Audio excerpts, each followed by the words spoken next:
ये रेसिपी उन लोगों के लिए जो ज़्यादा गोश्त को पसंद नहीं करते। और उसमें ये मैंने गोश्त पानी में डाल दिया, फ्रीज़ हुआ हुआ था, खुल गया, इसके ऊपर झाग आ जाती है। ये अदरक का पेस्ट और लहसुन का पेस्ट मैंने बना लिया था। और उसको क्या कहते हैं, अब बस मैं इसमें ऐड कर दूंगी। और ये इतने मज़े की बनती है, लाइक आपको ऐसा लगेगा कि आप दलीम खा रहे हैं। और जो है ना, चम्मच के साथ आप बिल्कुल नींबू वगैरह डाल के टेस्टी सा बना के इसको खा सकते हैं। और आपका iron within a week अगर आप डेली खाते हैं तो आपका रेज हो जाएगा। ये दलिया है, गंदम का दलिया, जो कि चक्की वाला है। ये इट्स नॉट जो प्रोसेस्ड हुआ हुआ होता है वो वाला दलिया नहीं है। तो ये मैंने भिगो के रख दिया था तकरीबन 15-20 मिनट पहले। और उस ये भी मैंने इसके अंदर ऐड कर लिया। और उसके बाद जो है ये मैंने अभी उसको साथ साथ ऑब्वियसली जो झाग वगैरह आती है ना, ये मैं रिमूव कर लेती हूँ। और ये जौ का दलिया है। जौ का दलिया मैंने थोड़ा सा कम इसलिए लिया था कि मेरे पास साबुत जौ भी थी। और ये भी जो चक्की वाला दलिया होता है ना, ये वो है। और ये जौ जो है, क्योंकि सुन्नत है खाना।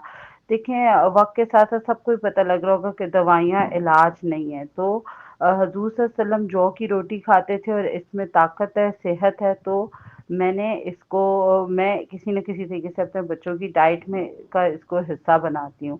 तो ये जो है ना, मेरे पास साबुत जौ पड़ी हुई होती है, मैं दाल में भी समटाइम थोड़ा सा ऐड कर देती हूँ। और ये कि इसमें हमने डाल दिया जौ, दलिया, लहसुन, अदरक और गोश्त। और ये पानी डाल के अभी ये देखें, ये बहुत जो है ना वो लग रहा है इसमें। और ये जो ब्लैक ब्लैक लग रहा है वो इसलिए लग रहा है क्योंकि जो डॉट्स नज़र आ रहे हैं ये इसलिए हैं। अच्छा, ये यहाँ पे मैं आपको एक और बात बता दूं कि ये जो है ना हड्डी वाला गोश्त है।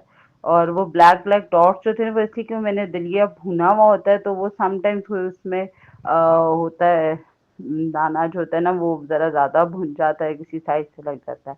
फिर मैंने इन सब चीज़ों को प्रेशर लगा दिया था नमक डाल के। और फिर अभी यहाँ पे जो है मैंने इसके अंदर थोड़ा और पानी डाल दिया। देख रहे हैं, बिल्कुल थिक साइज से पेस्ट बन गया है, गोश्त बड़ा अच्छी तरीके से गल गया है। और ये जो है ना, अब इसमें प्याज का मैं तड़का लगा रही हूँ, बिल्कुल वो जैसे हम हलीम का गोल्डन गोल्डन सा प्याज बनाते हैं ना, ये वैसा सा बन जाएगा।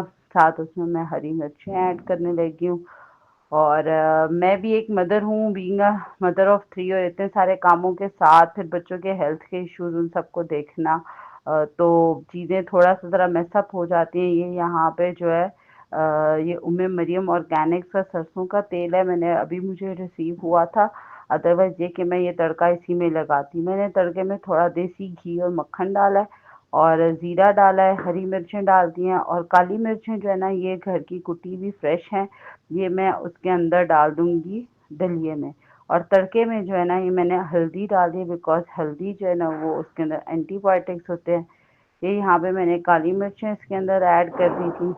और बस उतनी डालें, काली मिर्चें भी, इनके हरी मिर्चें तड़के में तो इतनी डालें कि बच्चों को लगे ना, क्योंकि मैंने तो बच्चों को खिलानी थी। और ये भी लिटरली तेज़ हो गई थी क्योंकि हरी मिर्च जो थी वो बहुत स्पाइसी थी। और बस अब हम इसको मिक्स कर देंगे।